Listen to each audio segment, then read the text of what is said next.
welcome our two good friends, Mr. Ozzy Rogers, a good friend of ours who's been in room 592 before. Ozzy, welcome to room 592, my brother. I see you wearing something that's looking red and blue. Is that being a Democrat or is that recognizing who's in government in Guyana? Thank, uh, thank you very much for having me once again, my brothers. Hello to our brother over there. I think he's in Barbies, former Prime Minister rep. And let's say it's a mixture of everything.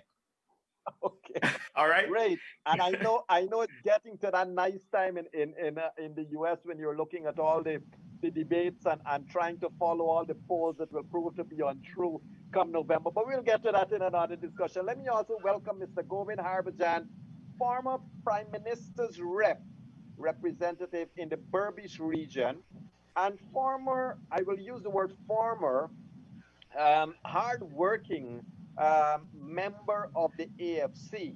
Ladies and gentlemen, Mr. Gobin Harbhajan is here tonight. We have asked him to join us because we have seen that, you know, with regards to the politics in Guyana, parties win elections, parties lose elections. It is what they do when they lose that matters as much as what they do when they win.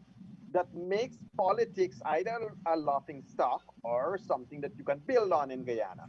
And Mr. Gobin Harbhajan has been one of the persons who have been outspoken. There are many times he kept his peace and he kept his quiet, but there have been many times that he has faced a lot of flack, but has spoken out regardless because, as he has said to me, he cared more about his service to the people than a service to a party per se.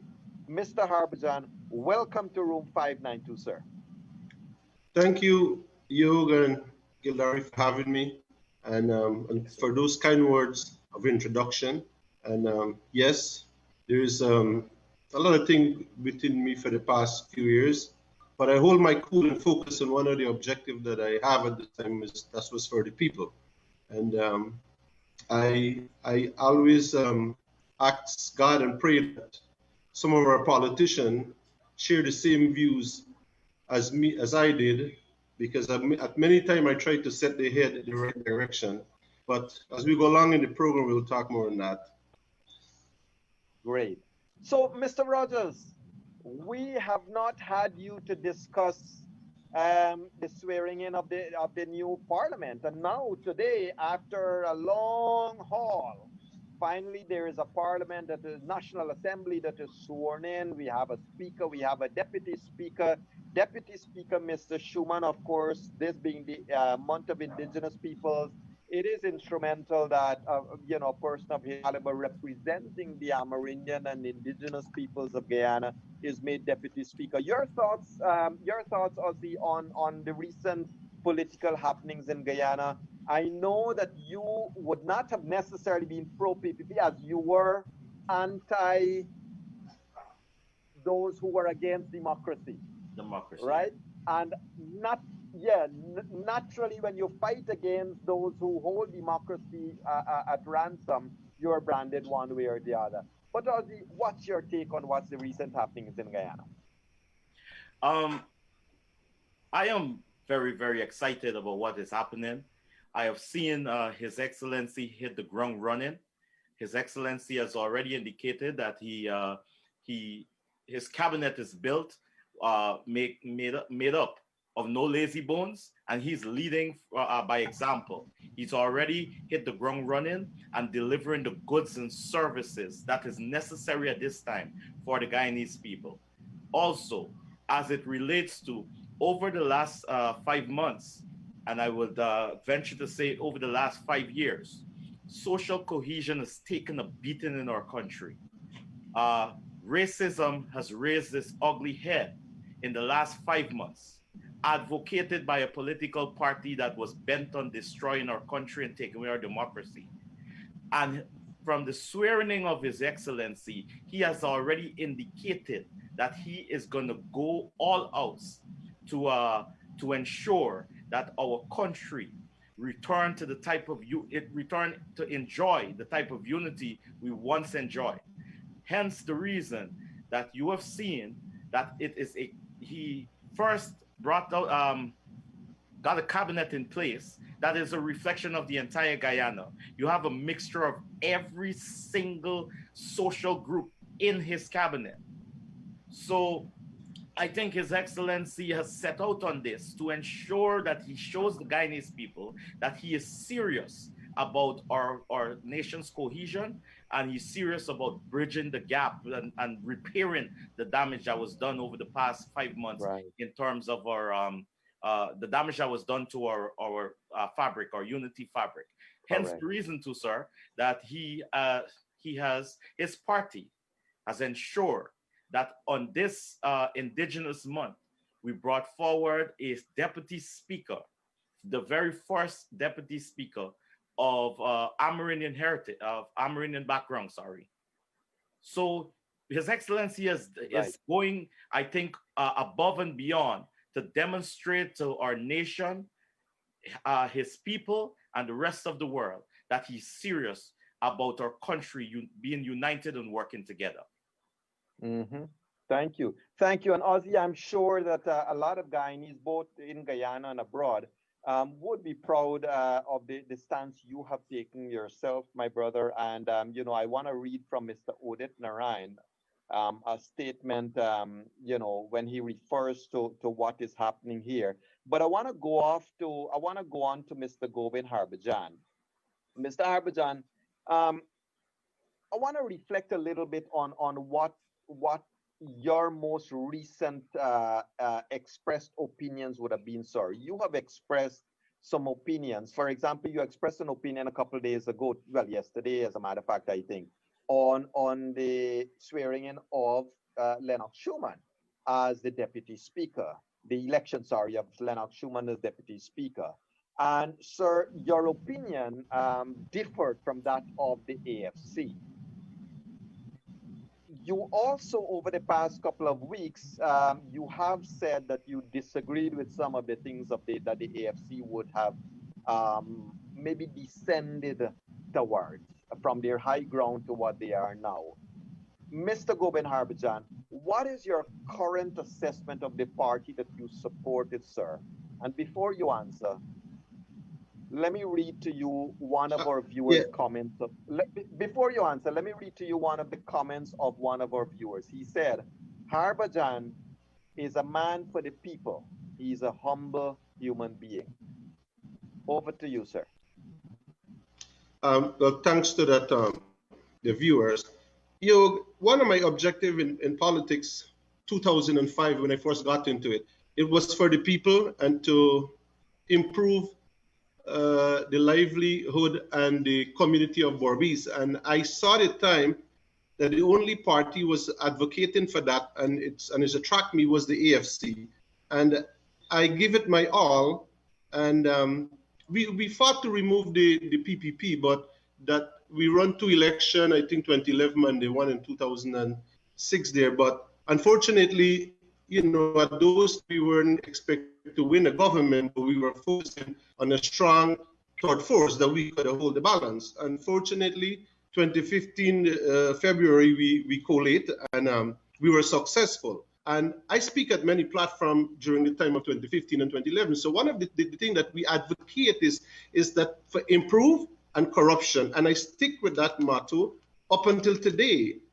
Yes, we went in government 2015. I was fortunate to be the Prime Minister for Berbice and East Berbice, and also an RDC councillor. So I have leverage and both angles to fulfill those promises that I would have been, share. Unfortunately, my colleagues them was not on the same page as me. So the first 2 years I was battling it, and then I'm having a good sense of what type of politician we have in this world today, and most likely in my party too, because I was shocked to see some of the views they share. And I remember, you from Berbice originally, and being in Berbice and not support the PPP and from a different party. Remember, I was facing the heat from 2005. You go to Jandy House, Wake House, then by gun tear your tail up. But I stand and I deliver with whatever little resource I have. And then I personally, this is my personal view, I felt some of my top end in the AFC felt that either two things. One, either I'm being too famous or being recognized too quick, and they stopped listening to me at one point. So come 2018, we went in the local government and we test the water. And what happened? We come up short with 2 seats. I think we have a leftover seat at Wim, and one was in Amsterdam. And I brought it to the attention, and no one seems to listen. Like, there was a saying that when you get into power, or you work hard to achieve something, and then you gone up so high, somebody regular man at the bottom got to get a ladder to reach you. So we lost our focus, and we take the people for granted. It's not only the AFC. Decades, the politician been doing the same thing. You will find them only during the time of campaign, and I stand up there listening to some of them. Some of them is the same cycle they be carrying on with. So I could not deal with that. So 2019, we have that conference, the Congress, AFC Congress, and I contested for a seat there for being the executive, that I would have made a difference, because I'm very street smart and not educated. I could have convinced a few of them to follow the vision that I have, to set them in that direction. Because when we started the campaign, I had some conversation with Carl Greenwich Harman, and I tell him I don't see we winning this election, because to win it, you need the Indian votes, and he must come. And we lost that in the region, and I know it was going to come, but there was no AST for you to put it on, or either they were up there focusing on themselves. And for the question where my other guest you have there say about the appointment of the Schuman as the deputy speaker of the House, the AFC has to come to grip. That the PPP got 33 seats, and the gentleman three small party make up one, and the deputy Speaker of the House go to the opposition. And if there was a motion, somebody nominate the man and a vote, so be it. Then you come, and then I think the Honorable MP Katri Youth said, oh, well, he believed the man got about 2,000 followers.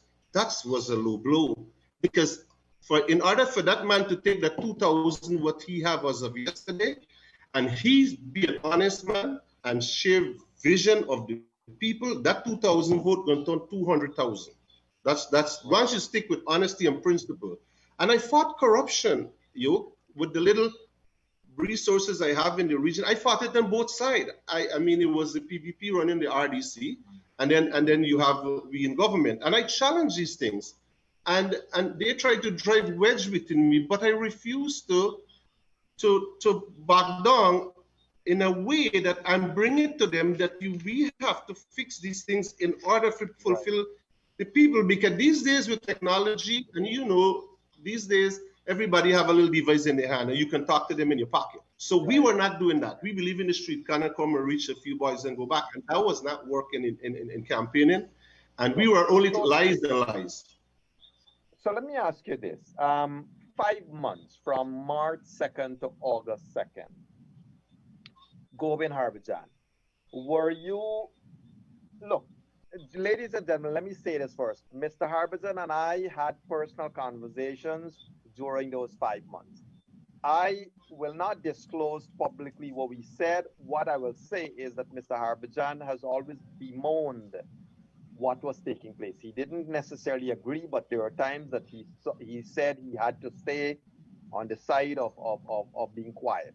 Mr. Harbhajan, I'd like to ask you publicly, sir, were you in agreement of all that transpired from March the 13th to August 2nd, or were you, even though silent, opposed to it? I'm glad you brought that up, because I've been facing a lot of criticism over the past couple of days, and people may not see my Facebook and my social media. I never once come out and say I support X or support Y. I stand my grounds and say is what the former president said, well, let the court decide. But we were running in circles, right? And the tense and the was building up. It's like a pot boiling with steam. in the country in all corner. And some of my colleagues would have the same view as me that, look, enough is enough. But we were the small fish. We could not, do anything much more than share your opinion. And then you will have a set of people jump on you and tell you, because one day we would have a little meeting here and there, and we would have believed the look is good that way. But like I said, this day and age, you cannot try to sell things or push something down anyone's throat unless they are committed to you as an individual. When I joined politics because to support the policy and the views of that political party. I never signed up to be call anyone Guruji, if you can explain what is Guruji. I never signed up for that. So I stand my ground. Right. Did you think, notwithstanding what you said, that you were waiting to see, okay, what the courts are going to give or what results, the decision the courts, did you think that the APNO AFC would have or could have won these elections after March 3rd? No, not what happened in Region 6. When you lost you get PPP got 43,000 votes in Region 6 and we got 20. Right there and then I realized the dashboard was flashing red. You couldn't pull it back. It would have been, I'm not from Region 4, but once I see that, I said to myself deep down that it's over with. You can go around in circles, over with. It's hard to fill that gap. Because of what the AFC did not fetch its weight in East Berbice, which is a swing voter paradise, and then with the estate went the other direction, no one come and talk to these people in the right way or anything. So when I see the Region 6 result, I mean, I must give credit to APNU. APNU did a wonderful job in campaigning in Berbice and Alton District. But as an AFC member, we were more piggybacking on them. So we couldn't. Once I saw that, I realized deep down, this is it. It's over with. And Mr. Harbhajan, if I may ask. My last one for you, just before Len takes over, and Ozzy jump in as well. My last one for you. Is the AFC dead now? If the AFC dead? You read my mind. No, repeat the question, sorry. Viable party. I'm asking whether you think the AFC has a chance now of remaining a viable party, or is it dead and buried? No, it's gone.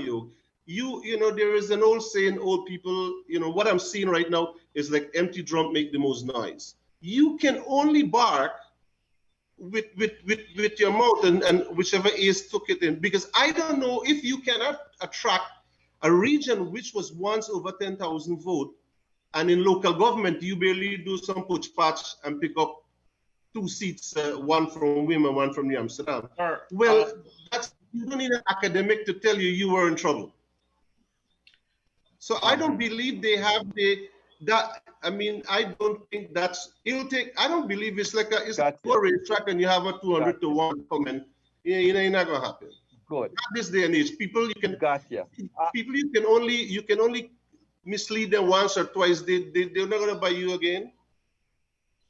Sir, so I wanna let's go over to Len. Let's go over to Leonard and then over to you, Ozzy. All right. Thank you very much, dear. And I was about to ask him that same question about whether he believes that the AFC is dead, but you took the words right out of my mouth. But I want to ask you about that particular position that you would have held, Mr. Harbhajan. You held a position, the Prime Minister rep in Berbice. What was the purpose of that office, and did you deliver what you were asked to do? That's a good question, and I'm glad you brought it up, because right now I put forward that to some of the top PVP administration there. That office there, it was never once used for political purpose. I served that office, and I served the office of the Prime Minister, which today become a household name. And the purpose of that office was to bridge the gap between the ministers in Georgetown. Because when someone have complained, like let's say land problem, Gaiwa, GPL, NIS, and you the East Berbice, you have to vent your way to Georgetown, because If not, what used to happen in the past during the previous administration, a minister will come Barbies and you have a whole bunch of people with them little paper and they complain. So that's not the minister job. Minister job is to think we're doing infrastructure and growth. So the office was seeing minimum about 70 to 130 person per month. And what we do, what I did, I should say, I use the region resource because every minister and ministry in this country have an agency in this region. But the people in East Berbice just was looking for the guidance and direction. So I believe the office served its purpose. And if the PPP administration said how they said, like they have the Berbice interest at heart, I believe they should keep that office, and that office will give them an efficiency report will come out from the people direct rather than from a politician. And PPP won the region, but I'm hoping that they keep the office because Mr. Harbhajan, people will see the value of it. Mr. Harbhajan, respectfully, sir, I want to say this to you. I want to ask you first a question. I've listened to you, and I want to ask you, where were you? And respectfully, I'm doing this, sir. Where were you with the same type of advocacy from March 2nd to August 2nd?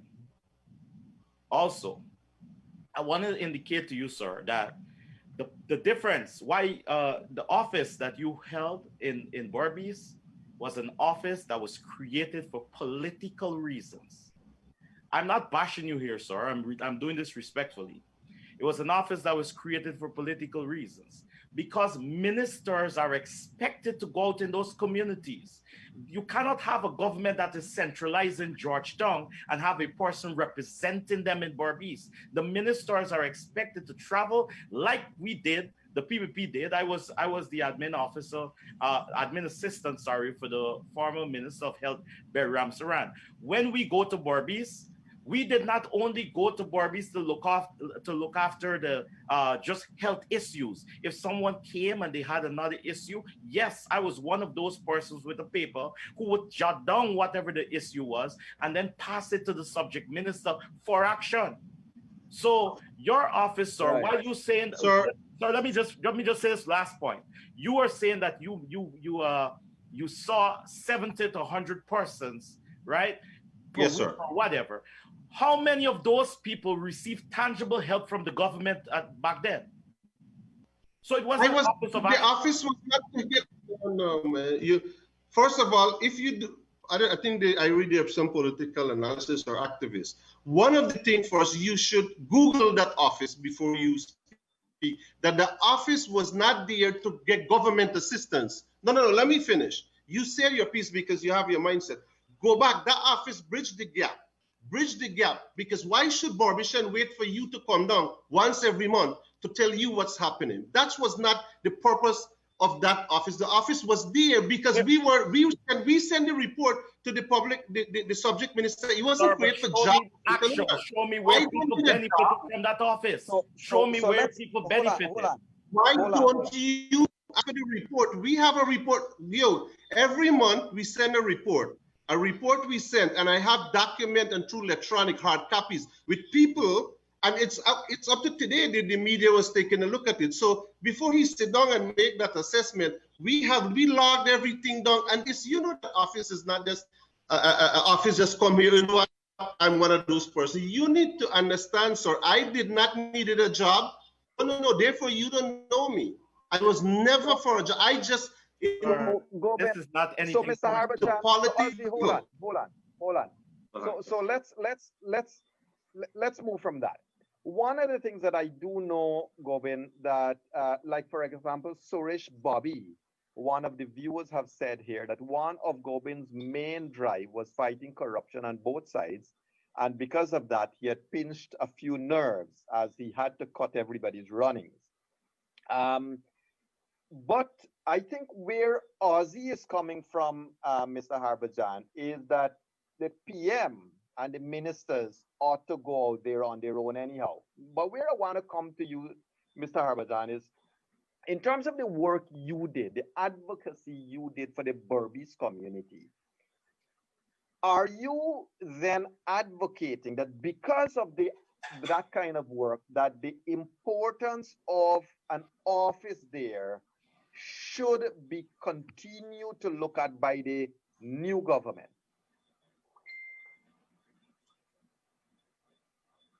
Did we lose Mr. Harbhajan?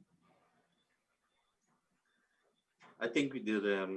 Maybe. I think his mic is thing is frozen. Well, the video is frozen. Mr. Harbhajan, you there? I didn't get it.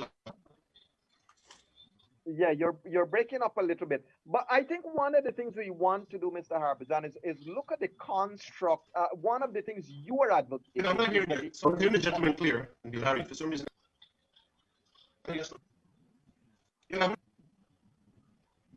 Okay. One of the things what I still not hearing Larry, for some reason I'm not getting it.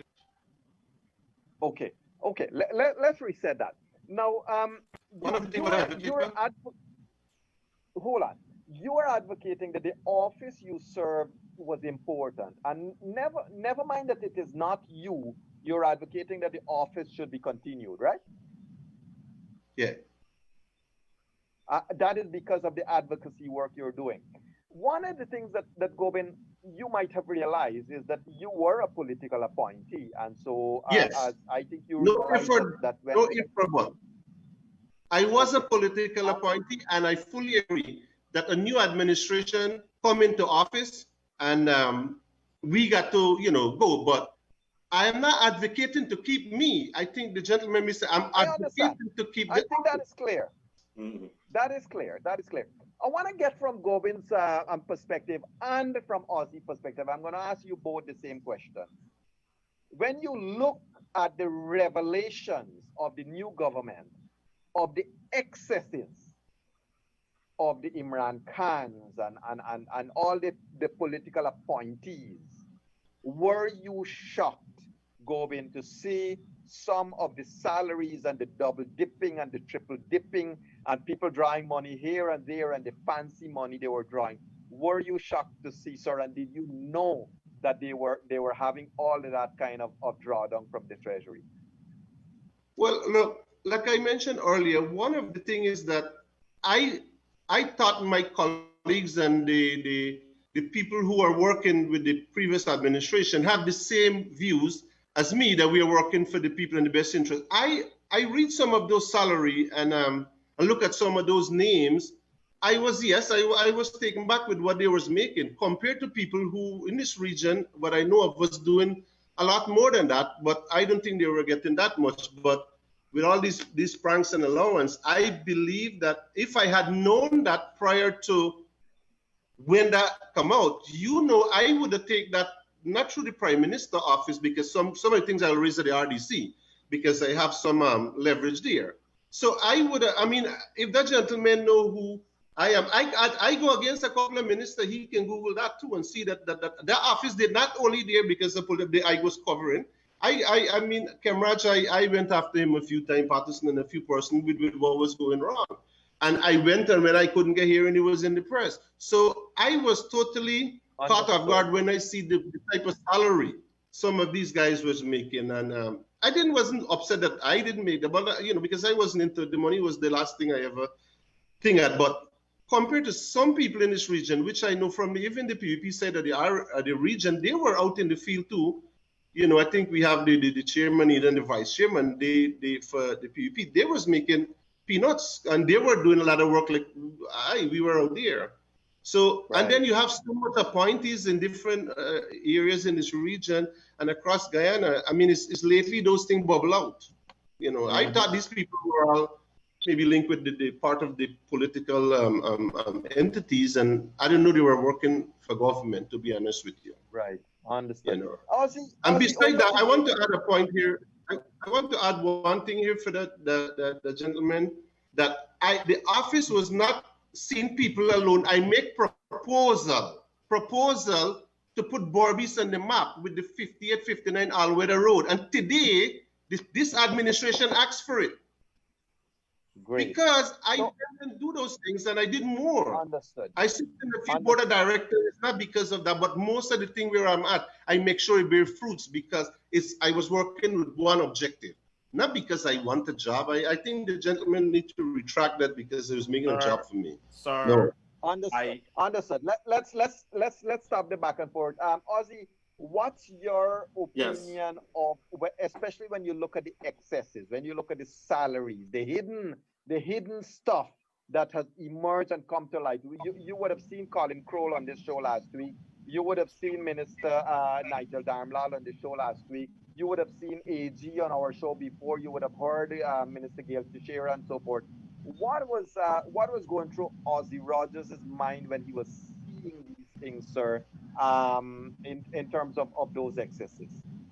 well, once the coalition took office in 2015, they have indicated to us just a few weeks later that they were not going in there to serve the people of Guyana, but they were going in there to serve their friends and cronies. Hence the creation of offices like the office that Mr. Harbhajan held in Berbice. Mr. Harbhajan, like I said, this has nothing to do with him personally. Maybe they've created that office so that a friend of the AFC and a member of the AFC could be gainfully employed, because that office, as far as I know, and I've done my research, served no purpose. It was one individual, or it was created for an individual to sit there and to receive a salary. What Mr. Harbhajan is actually saying to us. Yes, sir. But let us focus on the bigger picture. I don't want I understand. Yes, Mr. Harbhajan, I would want to come back to him after you was. My brother, your thought. I'm going to allow you to complete your thought. Go ahead. My brother, when the PPP was in government, and it's happening again now that the PPP is back in government, you have a ministers that is put there to serve the people. Hence, they go out into the communities to meet with the people, discuss their needs, and that sort of thing. When the Alliance for Change PNC went into power, they had the kings were sitting in the palaces in Georgetown, and the king's men like Mr. Harbhajan, who are going in the areas and claiming to taking back reports to the kings, and that was it. We want to see action. The people, the Berbice people, is about action. And Mr. Harbhajan, again, I want you to understand that I'm not attacking you personally or anything about you. I don't know anything about you, but I'm showing you it was the mindset of your party, the party that you supported, and the way that they operate. So coming back to the big salaries and stuff like that, Mr. Harbhajan, your party went into power to create an environment where they can have spin-off for their friends and their leaders, and they forgot about the people. Hence the reason you witnessed the death of the Alliance for Change in Berbice, and they can never come back. The people will never forgive them. Right. So I wanna get on to my former party. Right. I want to ask you that. So, Mr. Harbhajan, you have really resigned from the AFC. Yes. I didn't get to you. Have you officially resigned from the AFC? Yes. Last week, Friday, I officially sent a letter to David Patterson. I CC the leader Ramjatan and the chairman Nigel Hughes. I'm sorry, Raphael Trotman. Okay. And what was Gobin Harbhajan's thoughts when Charandas crossed the floor? I sit at the RDC, and one of the things is what RDC is like Parliament, and if you look what I have done at the RDC, maybe something not too similar what with the no confidence motion, but at the RDC we fight back and forward. But if the PPP put something forward at the RDC and it benefit the people, I support it as much as my colleagues may not. And if I put something and it benefit the people, the PPP support me. So we were going at that route. With the no confidence motion, I don't know how the Constitution and what framework, how they answered to the Parliament there. If it was party line has to be crossed and if they have an agreement or however, but what I'm reading now, and I saw yesterday, that is the same old tune we gone back with. After the gentleman was sworn as a deputy speaker, then the AFC, felt that, look, well, we don't get deputy, so it's a position power thing again. And right. I don't see not one out of the 31 stay back. So I don't know if we ever going to change. That's why I'm appealing. So even to the PPP or any other political party, that politician must focus on the people at the bottom, because for years go and years, so we cannot take the people for granted and just go when we think, because it will come back. Because you see a lot of little small parties is growing now, and once you water it, it will grow. So the major political party has to look at that. And if you don't feed the people in the community and focus on the interests, like the other gentleman is saying that, well, a minister going to come on, so like, he's absolutely right that every ministry has a department in the region. The question is, the minister on top has to make sure they enforce.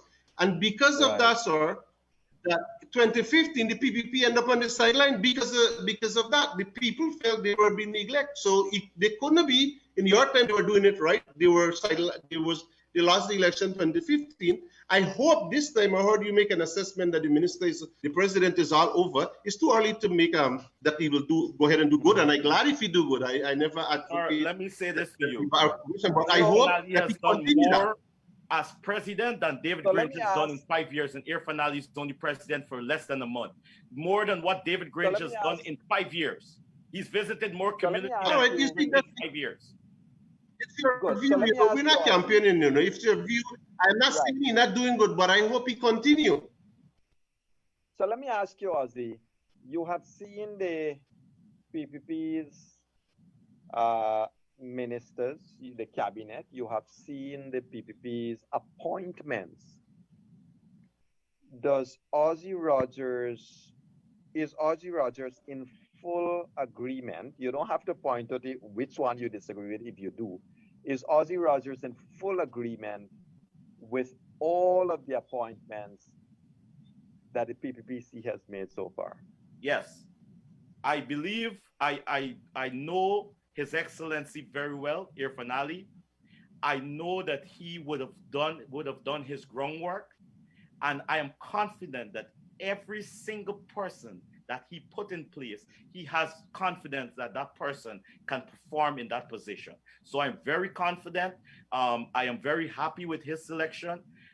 For me, it's not about who, but it's about by what means. And I think that is what the mindset of His Excellency, and he's out there. He's already started the work, and I think that he has put people in place who he can depend on and rely on to get the job that he intends to get done. And I support that. If he do that, that's judgment. And if he can hold on, what the gentleman said, if His Excellency can execute that mindset, that you call managing rather than micromanage. And if he do that, he will get 200 support from me, and that's the way to go. If he continue, because I don't know the gentleman, all I know him as he was a former minister, and I think, like the gentleman said, he's on the ground, and that's a start. It's a good start. It's a positive.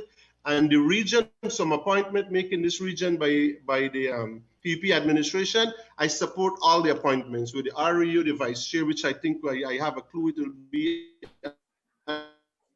the chairman. Over to you, Leonard.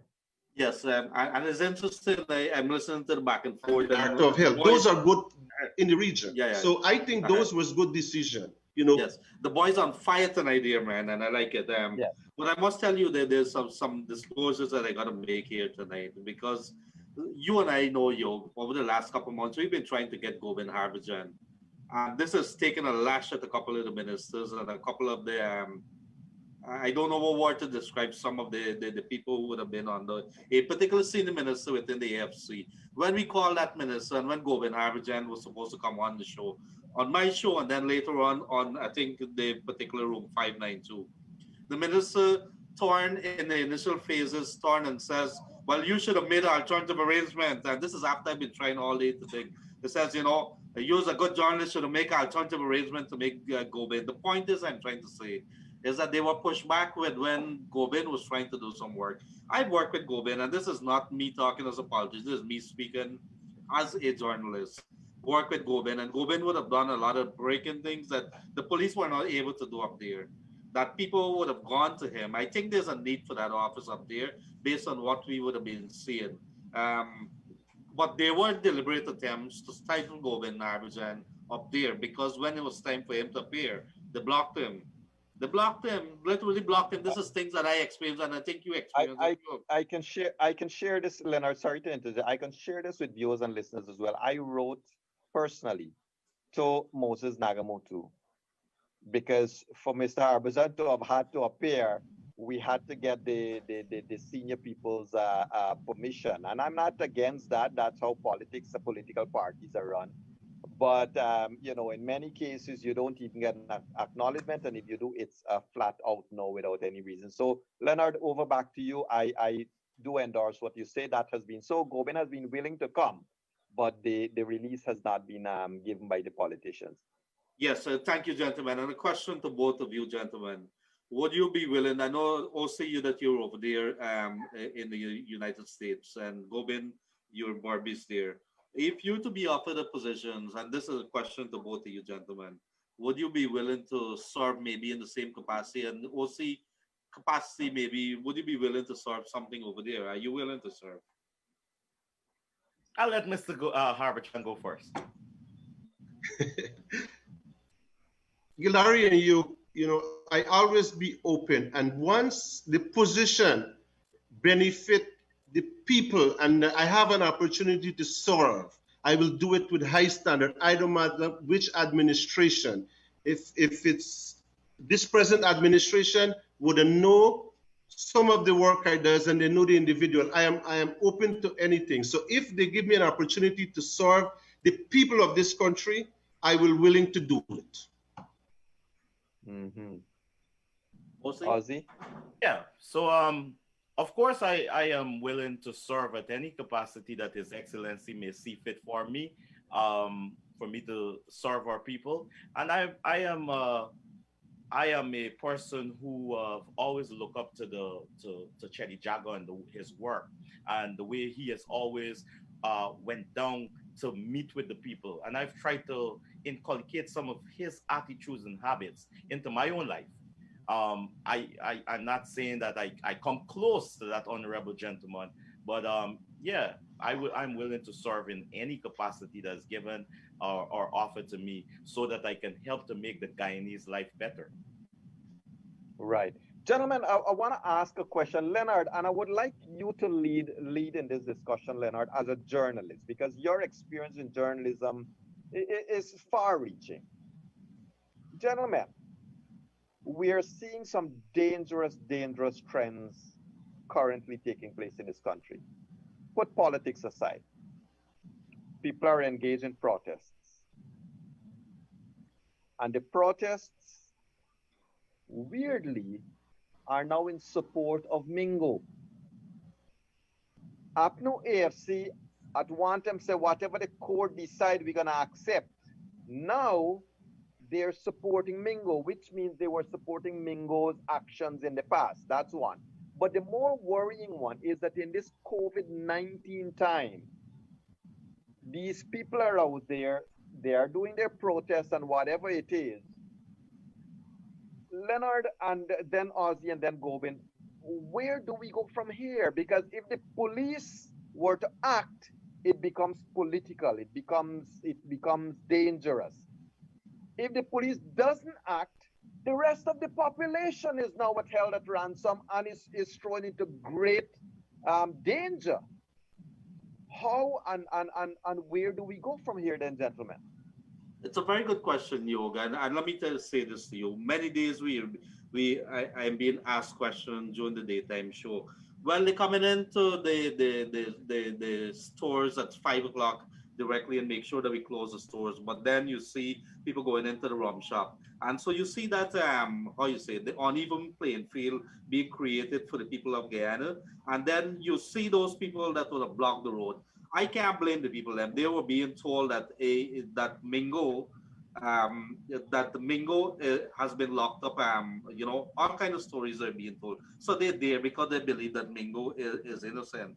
But at the end of the day, Yoga, I think, is grossly irresponsible of our authorities. When I say the authorities, political figures on one side of the divide, to be sending people out there in a very unhealthy situation, a dangerous situation with COVID-19, have them out there, and they're not there. They should be in the midst of that. They should be in the midst of that Right. for them to be able to expose themselves to. I think that is Correct. grossly. But to come back, I think there's a lot of narratives being told, a lot of people being fooled. Don't forget that 217,000 persons would have been told a particular story, and they believe it, and you can't Well, for change that five, from them. yeah, but Leonard, for 5 months they were being told a particular story. I mean, when does it ever end? But gentlemen, we are running out of time. 1 minute, Ozzy. Yeah. What I will say again, it shows you which political leaders are responsible and has the interests of the people, whether it be their health, their security, their well-being, and their upward mobility at heart, and which political party use their supporters as pawn to get their own political agenda move forward. Uh, I can't say it any better, sir. That's all I can Th- say. Thank you. That is indeed well said, and that's well said. And I'll remind viewers and listeners that it was no other than Jagdeo who said 2 months ago that he is not calling on his supporters to come out in any protest because he wants to protect them from virus, from the COVID disease. And that was well, I believe that was a kudos to him. That was a well thought out statement and a good decision. Gobin Harbhajan, what are your thoughts on the protests, sir, and the danger that's being posed to the general public? You, we have a 1 minute. global pandemic in this country and around the world, and it's COVID. This thing driving people crazy, and leaders should not encourage people to protest and block roads, etc. However, people must be responsible because this is a matter of their life and their health. Police can only do so much, and the commissioner, need to enforce the law because if not, we will be in a crisis. That's what I got to say. And if you have the Minister of Home Affairs and you have the engage the GDF because rum shop, like you said, wake house, dead house, and everybody trying to make a few bucks, some corrupting the police, it's not going to take us any far. That's my contribution. Let's get them to do the job. Thank you. And Mr. Harbhajan, I must say that if never before, now you got to develop a very thick skin because I see a lot of your former colleagues attacking you. But, for whatever it is, sir, keep up the good work. Ozzy, it's always a pleasure to have you here. Ladies and gentlemen, as we are at a time when we'll wrap up the show, I must share a special announcement with you all. 5 months ago, I started this journey. Worked with Mr. Leonard Gildari. I will say work in lifted commas. Give my voluntary service to Mr. Leonard Gildari and Glenn Lal with the daytime elections watch. We did that for 5 long months. I stood by my principles, and on August 2nd, I came off that program. I believe the objective was met. Room 592, ladies and gentlemen, continued. And I continued because I said I will do it until we see a National Assembly sworn in and until a proper full-fledged government is in place. Ladies and gentlemen, as at this moment, a National Assembly is in place, Speaker has been appointed, Deputy Speaker is in place, government is in place, governance will be left to each and every one of you. I want to therefore announce that on Friday, that is day after tomorrow, Friday will be the grand finale, or I should say season finale, Leonard, of Room 592. Ladies and gentlemen, we will be doing a wrap of Room 592 on Friday, and that wrap up will happen at the same time, 7:30. We know we have inspired a lot of people, not just in Guyana, but across the world. I remain proud of what we have achieved. We have been the voice of conscience for the people. We have been a political voice in a politically backward time for Guyana. We have not done it for fear, out of fear or favor for anyone and everyone. I have not been on the payroll for anyone. Glenn Lau cannot ever say he has paid me a cent. No political party can ever say that they offered me anything. It has all been voluntary. Ladies and gentlemen, it was an honor and a privilege to be here in room 592 with all of you. Maybe one day we will return in a different format to serve you all again. But I just want to say to you all, Friday evening, coming Friday, will be the season finale for room 592. Join us on Friday. We're going to bring some special guests on for short appearances to talk a little bit about where we are as a country. So, ladies and gentlemen, on Friday when we meet, it will be to say goodbye. It's been an honor and a privilege to have you all here tonight in room 592. Let me say thanks to my co-host, Mr. Leonard Gildari. Let me say it's a privilege to my brother, Ozzy Rogers, as always. And Ozzy, please return for 5 minutes on Friday. Mr. Gobin Harbhajan, it's a pleasure to have you here, sir. The wait has been long to bring you in room 592, but it has been worthwhile. Continue the good work. Ladies and gentlemen, wherever you are joining us from, remember, say a prayer for this beautiful country of ours. It is the best place on this planet. May God bless you. May God bless your family. Stay safe. From room 592, bye bye for now. See you on Friday evening.